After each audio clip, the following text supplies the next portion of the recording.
Younib. Good morning, Kenya. Rise and shine to the morning momentum.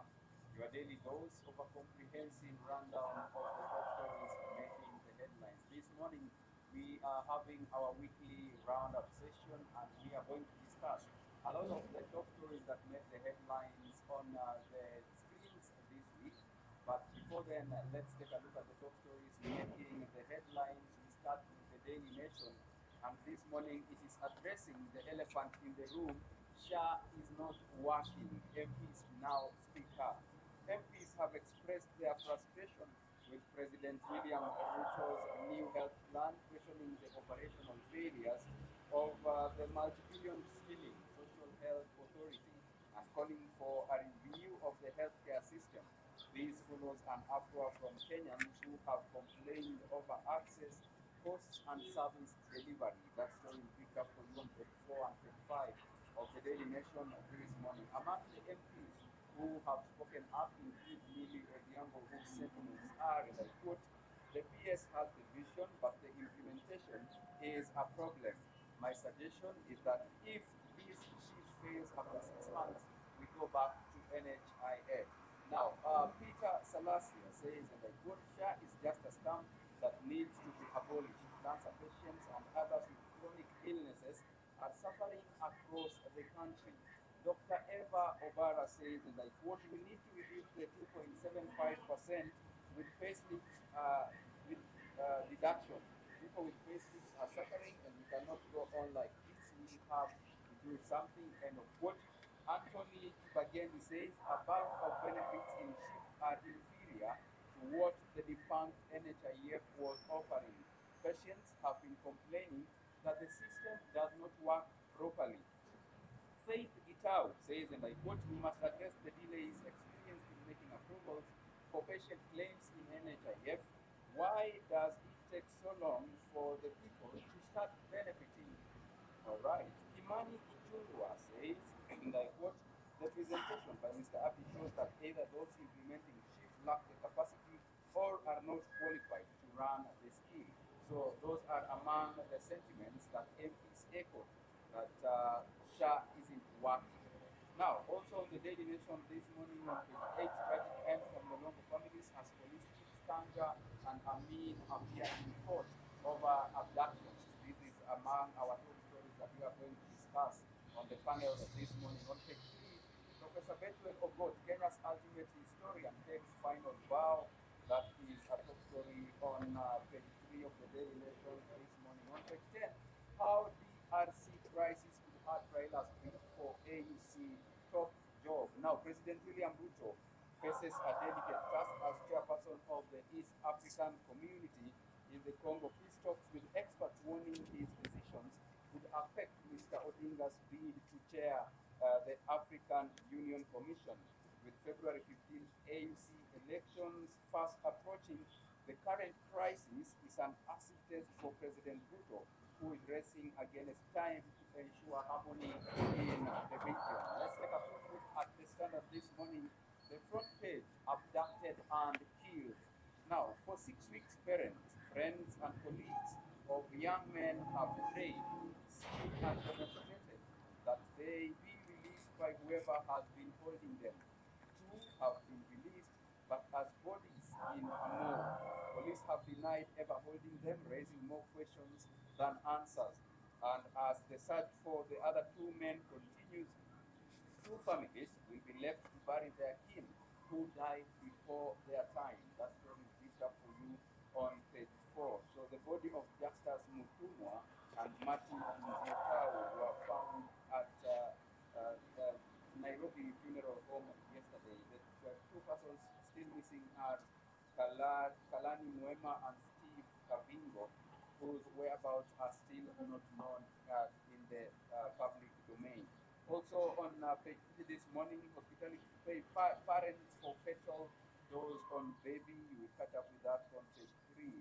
On page 2, Obado in soup over girl's murder. Now, former Migori governor is expected to defend himself against murder charges after a court found he has a case to answer in the murder of university student Sharon Otieno. And that story is picked up for you on page On the national news on page 7 and 8, Trump's orders cut deeper than imagined. It's not just aid, but US policies will affect taxes, relationships, and investments will feel the heat too. So that is all that is making the headlines on the papers this morning. I said again, this morning we are having our weekly roundup, and we have our panel ready. Coalition that we have seen recently, key players in the political field are trying to come together in a bid to oust President William Ruto in the 2027 general elections. And on the other end, the president is telling them to hold on. It is not yet time for campaigns, and when that time comes, he will show them the way. Also, on the top story that made the headlines in the papers this morning, Abducted and Killed, we are going to talk about police accountability and enforced disappearances. So join us, keep the conversation going via our SMS line 0719144144. The hashtag on X this morning is the morning momentum.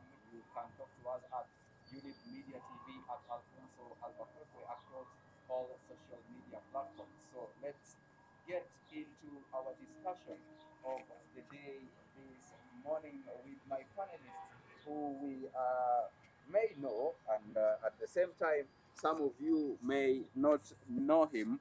His name is Fred Ongalo. Good morning, Fred. Morning, Alfonso. Thank you so much for making time. I want us to start our discussion with the top story making the headline on the Standard this morning: abducted and killed. Now, for 6 weeks, parents, friends, and colleagues of 4 young men have prayed, sued, and demonstrated that they be released by whoever has been holding them. 2 have been released, but as bodies in the morgue. This is a story that came to us yesterday. Is it a coincidence that these bodies were found on the same day when the police boss and the DCI director appeared in court? Well, Alphonse, I think that kind of coincidence, I don't know whether it is a coincidence or it was just planned, because it raises a lot of questions. You know, for some time, the AIG and the director of CID, have evaded court summons. And it cannot be that the same day they are appearing in court is the same day we are the 2 bodies of abductees are being found at city mortuary. Really, it raises a lot of questions, and I think it is high time. I heard the IG say that they are not aware of they did not play any part in the abduction of these people. They were the abductees were not in their custody. So you really wonder in whose hands are we supposed to be, because these are 2 key security departments in the country, and they have the mandate, they have the responsibility to ensure that each and every Kenyan is safe. So if they can come out, abduction of 4 people individual is not just a small thing. These people were abducted the same day, and it was their responsibility actually to trace, because this is something that happened within the borders of this country. They cannot just we cannot buy their part of the story that the abductees they were not aware and they could not do anything. These people were abducted on 17th of December. Yeah, as you said, it is about 6 weeks. Their family, their loved ones have been in a situation that have been worrying to them. So there is so much. Either there is much that the IG knows, or they are just trying to play around with the minds of Kenyans. They should be held accountable. What does this case reveal about police accountability and enforced disappearances in the country? Well, Kenya, as we speak, in terms of individual security, is as serious as any other person will see it, because as I've said, in whose hands are we really safe? You know, we cannot. We have not the trust between the Waraia and the police had gone long time. You know, this is the time. This is the time that I think it is during this time that Kenyans have experienced too much insecurity, too much abduction, too much killings, too much violation of human rights, especially from the police. So we really have a reason to worry going forward. Yes. Now, also another question that is crossing the minds of so many people is that these bodies Yeah. were checked in at the city mortuary on 19th of December, Of December, and yes. since then until yesterday, Mm. we never had anybody giving a communication from the morgue, Yeah. despite Yeah. these bodies having identity. Yeah. What does that tell us in regards to what we have just seen? That one, I think it is just a very, very straightforward indication, a proof that there must have been an involvement of government or government agencies in this matter. Because, city mortuary is a government institution. There is no single individual who is been given, unless it is documented. You and me cannot just go and pick a body from somewhere and take it to city mortuary without raising alarm. So this is something that was done by government agencies. Those are the people who have the capacity, really, either to counsel the all this matter. Otherwise, there is no civilian who can go pick bodies from wherever they were buried, wherever they were thrown, wherever they were found, and at the same time be able to let it go underwater. No, it is not possible. Yes. You mentioned that in whose hands are we safe? And in the wake of these abductions, we have seen most of the people being abducted are government critics, especially through the avenue of social media. Yes, true. What then do Kenyans need to look out for to ensure that they are safe, and especially those who are criticizing the government through the social media? I think Kenyans have been left naked because even the call summons have been public, that the IG and the director of CID should appear in court.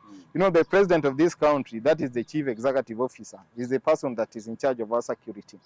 No, all these violation, court dishonoring court summons have been done with the knowledge of the president. You cannot tell me now that these ones are happening, that we should feel any safer. When people are violating, and especially those who have been charged, as you've said it, when under the I will say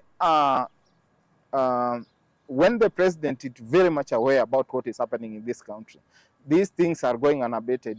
So wananchi have no reason really to believe in the government. They have no reason really. We are in a situation that we have a reason to be scared. Everybody, you and me, have a reason to worry, because no one is going to defend us. No one is going to protect us. In fact, personally, I'm also worried because I'm one of those people who maybe in time after time we critique the government. So you don't know who is watching you. You don't know who is going through some of your many blogs. So everybody like me has a reason to worry. Yes. Those who have been abducted recently and found, at least we saw them coming out alive. Yes. And there was some hope that, even if somebody gets abducted, it is painful, but at least we could see them coming out alive. Yeah. But now with the resurfacing of, the bodies at the city mortuary, and these are people who were abducted about 6 weeks ago. Yes. What does this then say about resurfacing of, these brutal killings by the perpetrators, who we have never seen anyone bring to book since the beginning of this abduction? Okay, there is one thing that I really would wish to make clear, is that in as much as these violations have been instigated by the government itself, but the government has no monopoly of abductions or killings. Amongst the citizenry, we have got criminals. Now, the problem here comes here, that the government shuns on so many abductions. They have created an environment where any other person can come up and kill Fred without really raising, trying to blame the government. Because, people are doing these things. Some people can come up. People have differences outside here. People have enemies outside here. And someone will really plan to murder Fred, murder you or any other person. But because the environment is really right for that, this is something that has been created by the government. It can be very difficult. Some other people can actually come and kill his friend or his neighbors for reason known to them. We cannot really I personally would not want to say that it is entirely the government that is killing people, but they have created an environment where any other person can kill, and maybe put it in a way that it will look like it is the government that has killed somebody. So I will blame the government for having abducted people. That one is in public domain. That one is known by everybody, especially those who've been critiquing the government. But at the same time, I would really be a bit. I really want to be a bit critical to any other individual or entity, because there could be other people doing the same, with an aim that maybe they will want to cover up and blame the government for the same. That is something that is very possible.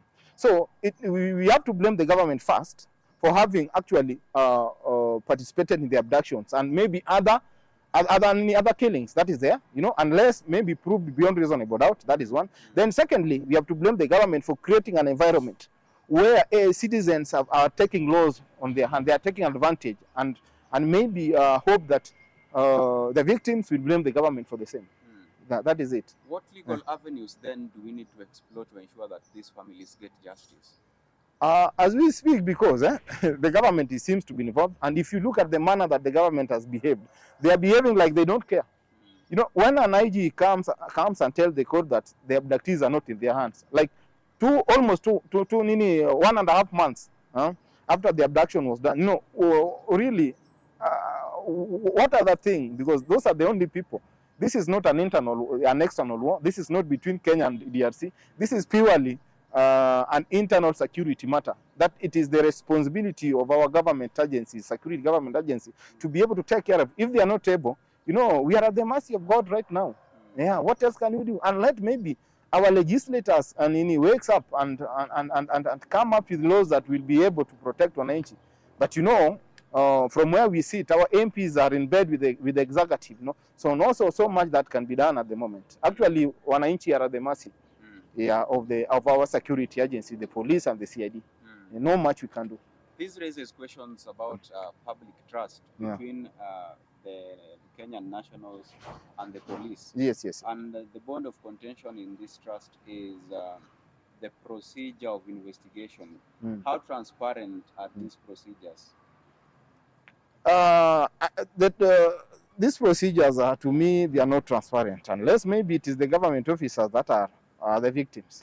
Otherwise, if it is Wananchi like me and you, it will be very difficult for them to be transparent, because, as you said here before, is that there is a lot of relationship between those who have been abducted before and the agitation for better governance. So basically, I would say that 70% of those who have been deducted, who have on records have been deducted, are people who have criticized the government in one way or another, like the other 4 that we've said were abducted and were released, So it is purely government business. Yeah, it is purely government business. So how then should the government handle these cases of enforced disappearances? Because Kenyans need answers, and they believe it is the government doing it, because most of the people we are seeing disappearing are government critiques, either through social media or just in the public domain.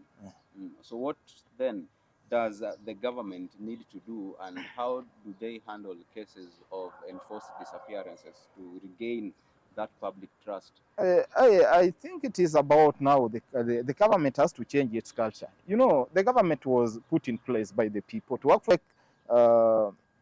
the challenges that are coming from Wananchi, which of course is just good for them. Let them take it positively, because that is where the rain started beating us. The government is trying to impose policies that Wananchi feels that are too harsh on them. In the process, the government feels that is challenged, is being denied an opportunity to govern, and that is why they are taking advantage and killing people. So I think the government should just come down to the level that they were elected. They were elected to work for the people. They should actually embrace criticism, positive criticism for that matter, and actually talk to the people directly, so that at least this agitation can be managed, But otherwise, if the government looks at Wananchi, especially the critics, as enemies, this kind of abduction, this kind of mistreatment and violation of human rights will continue. Yes. How long will it take the government to regain public trust? I think it is difficult. You know, this government has been tainted just too much, and it will really take the administration, President Ruto, some very radical changes to be able to recover. Because, you know, we have lost life here. You know, losing a human being, and especially in the manner that we lost young people during the Gen Z protests, is not something that you can recover from very easily. It will really take, I will say, God's son to be able to redeem himself.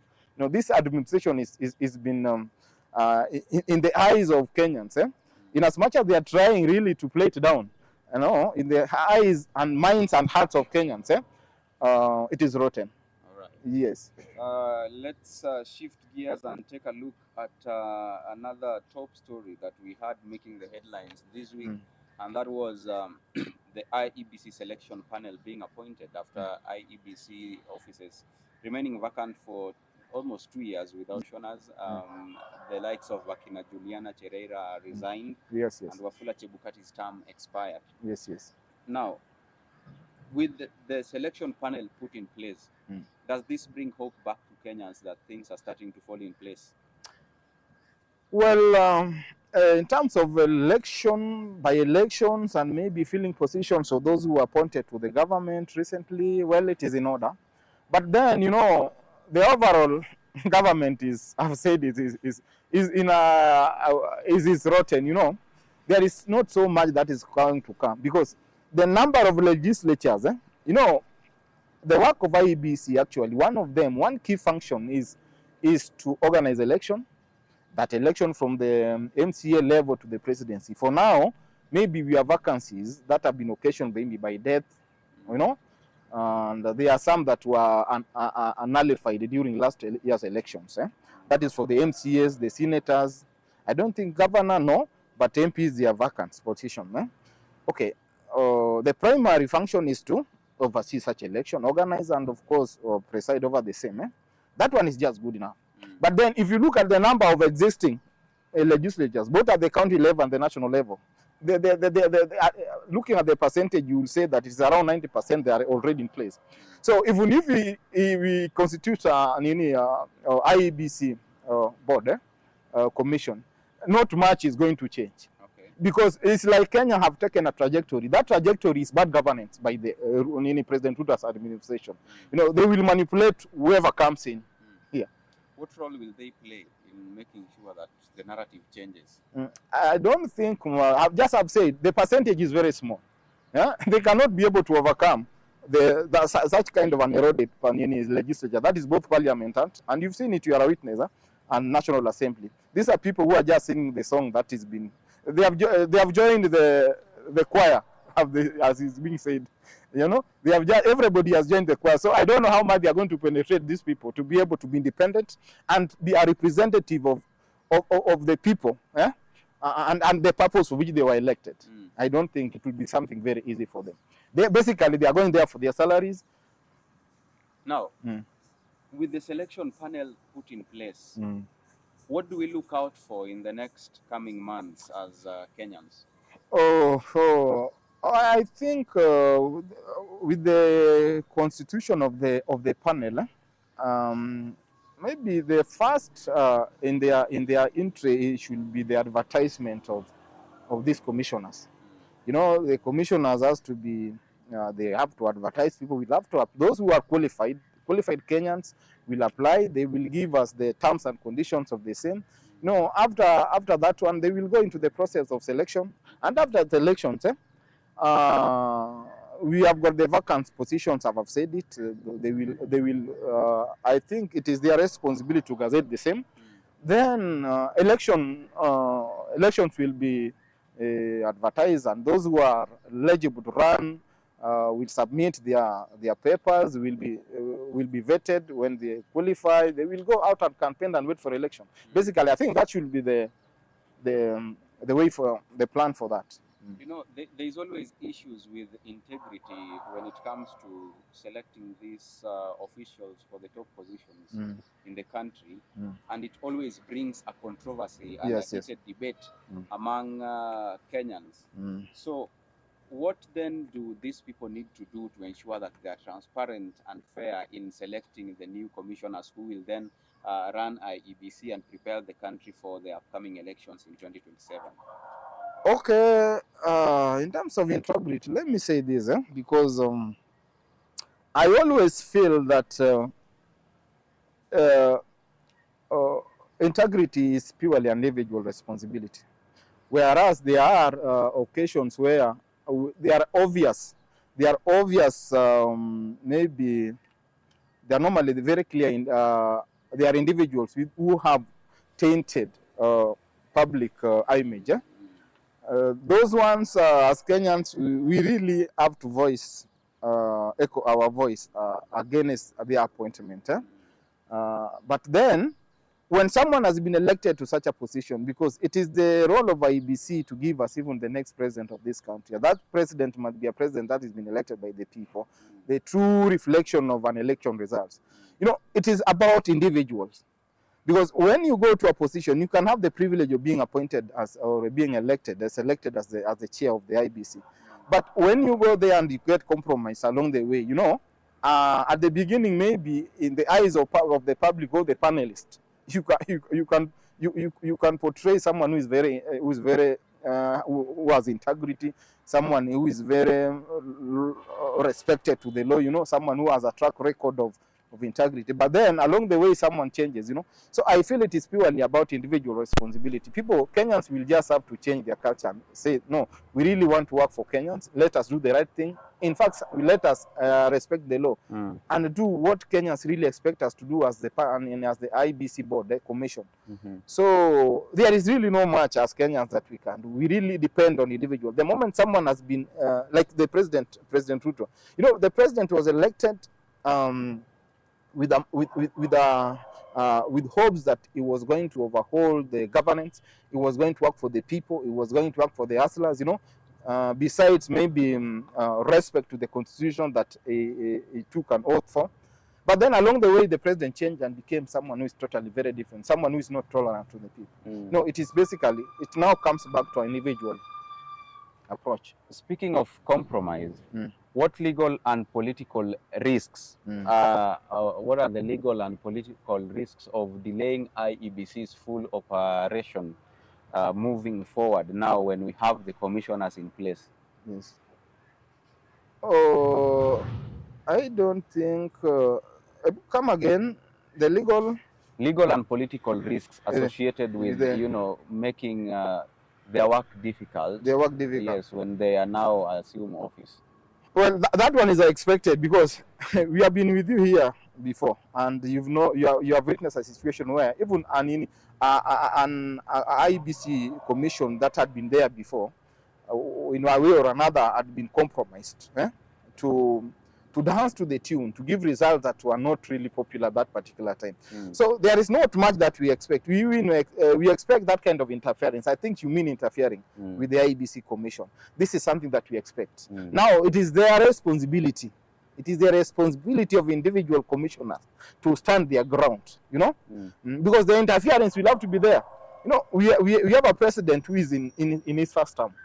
We have officers of the government who have been elected, the ministers, the CSS and all that, in their first term.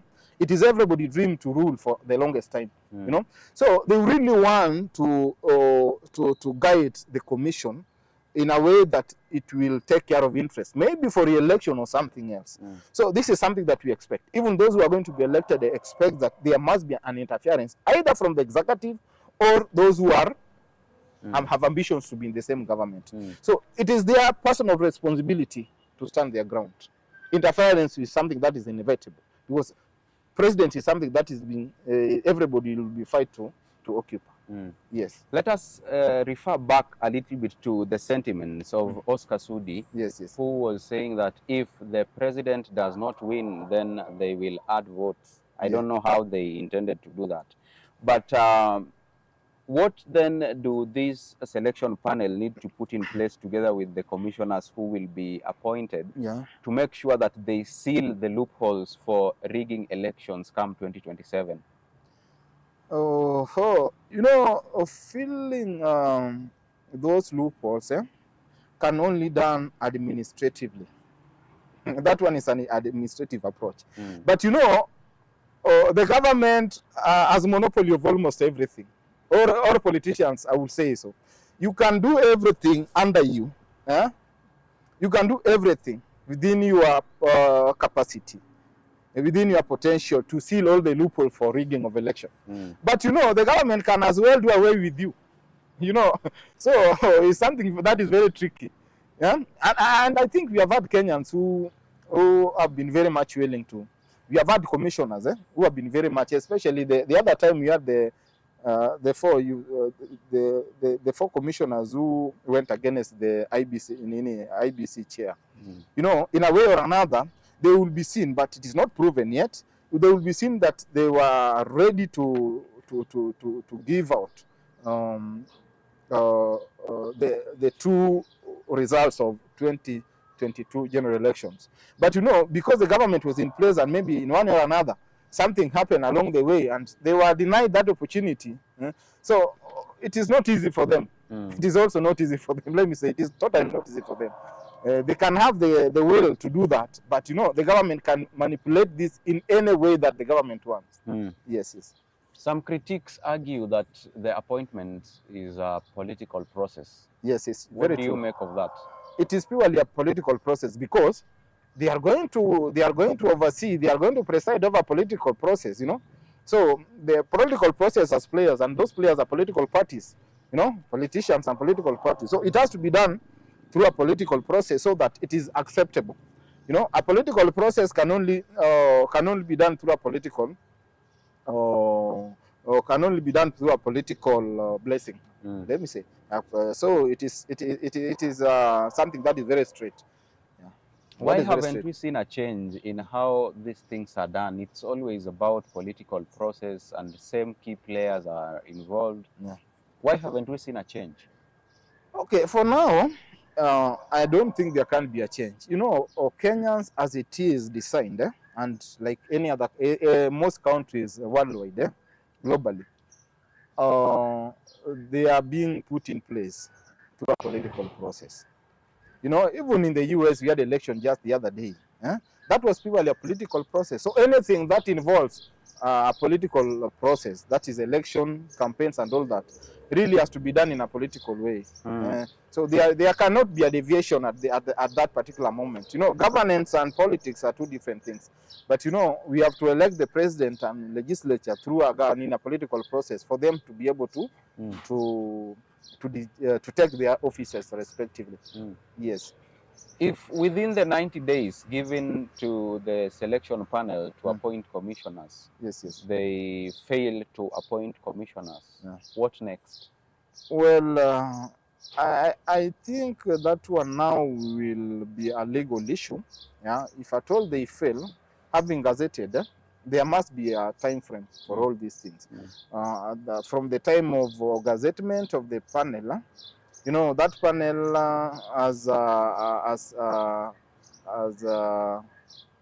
they have got terms and conditions of that particular office, that particular panel. Now they are really going to work by what is expected of them by the Constitution. So in case there will be a contravention of the same Constitution, I think it will be up to any other Kenyans who feel that their rights have been infringed in one or another to take a legal action. So I think the courts are there, despite the fact that, of course, most of us have very little faith in our courts at the moment. But that is the only option that is in our cards. Yes, to take our legal action, actually, to compel them to do the right things. How crucial is IEBC going to be in the upcoming general elections? For now, I really cannot tell because let us first of all see the face of the same IEBC. Yeah, we want to see the face of the same IEBC to be able, because they are going to they will be subjected to public vetting. So from that, then we can be able to see, maybe not immediately, but then along the way, there will be they will undergo some test or exercise. That one is feeling of the current positions of member of parliaments and we will see how MCAs, we will see how they manage the same to be able to at least predict their performance at the general election, the next coming. What has been the impact of IEBC operating for 2 years without commissioners? I think that one is quite, it has been against the Kenyan law. You know, IEBC is a commission that is supposed to be here full time. But their absence have created a lot of suspicion, especially from wananchi, because people have always felt that it is the government, and especially the president who had the legal mandate to constitute the panel, that the president had some bad intentions about that. Maybe he was scheming for his own things. At the same time, there are some constituencies that have not had the MPs for some time. You know, I'm very sure the rate of their development cannot be compared to those who have had there. The representation actually, both at the the oversight, representation, and legislation of the constituencies that have been lacking members of parliament cannot equal those who have had full-time MPs.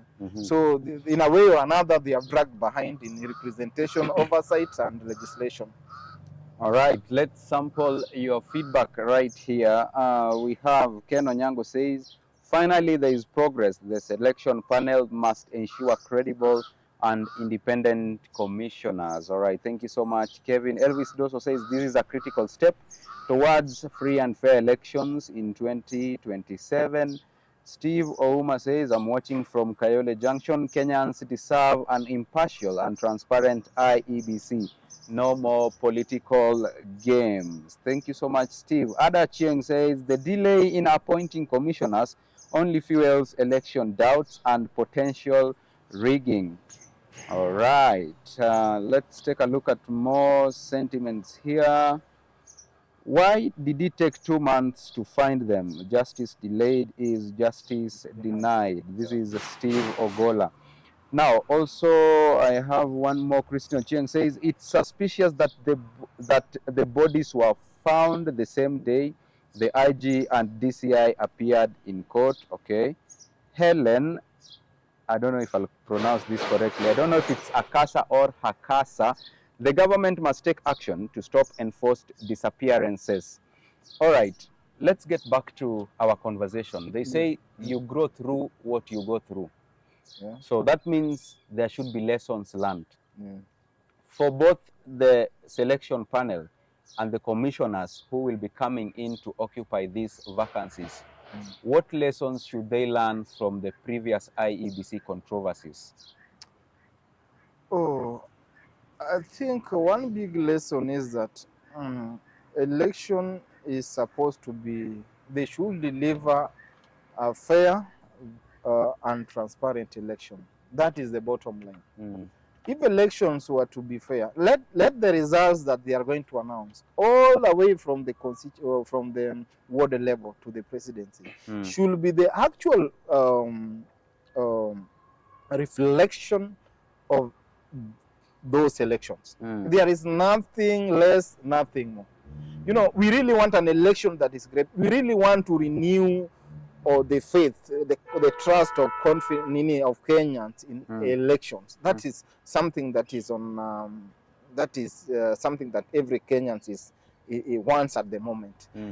Those commissioners have a job, and a job that is well cut, because we are coming from a situation, from an experience where election and election IEBC is not trusted by majority of Kenyans. Even for those who have won, they don't. I can tell you for sure, they have won, but they have won in a way that they still doubt the election, the IEBC board. You know, when you have committed a crime, or you have influenced maybe results differently, you know, you will really embrace it at that particular moment. But now going forward, you will also have worry. You will also be worried, because you will feel that maybe we will also use the same tricks that you use. So we really want free, fair elections. All right.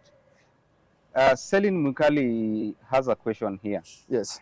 Will this panel truly be independent, or is it just another political scheme? That is something that we cannot say at the moment. Really, let us wait and see the face of that that panel. And secondly, let us see what they will do in the by-elections that the very few by-elections that they are going to undertake. Okay. Immediately after being sworn into the office. That one is something that you cannot say at the moment. Now, your parting shot as we conclude through this camera. Yes, yes. You give your parting shot. Well, my parting shot is that at the moment, Kenyans, we are still not in our best of the country, because there is a lot of violation. The Wananchi are not given the freedom, and our legislatures is when they are waking up. In fact, this is something that the SHA issue is something that we have talked about before. And now I heard from the retreat in Naivasha, some of them are now admitting that the SHA is also not working. You know, I don't know why it had to take them too long to be able to see it. Let our legislatures be people who are listening. And as Wananchi, let us still be proactive. Let us hold them accountable. Let us speak out. In as much as we are being harassed in one way or another, we should not really keep quiet. That is not a reason. We will win this thing if we come out strongly and challenge the government. What is coming from us will actually be very evident to them, and an action will be taken. We are hoping for the best. Yes, yes. Well, Fred Ongalo has been our guest this morning, and we have been discussing the stories that made the headlines on the papers this week. Thank you so much for keeping us company. You have been watching The Morning Momentum, and I have been your host, Alfonsoh. Our heartfelt gratitude also goes to all those who made this broadcast a success. Behind the lens, John KARIUKI and Idris Numi, and the chief controller this morning has been Benjamin Wambulwa. See you on Monday, same time, same place. Until then, do have a beautiful weekend.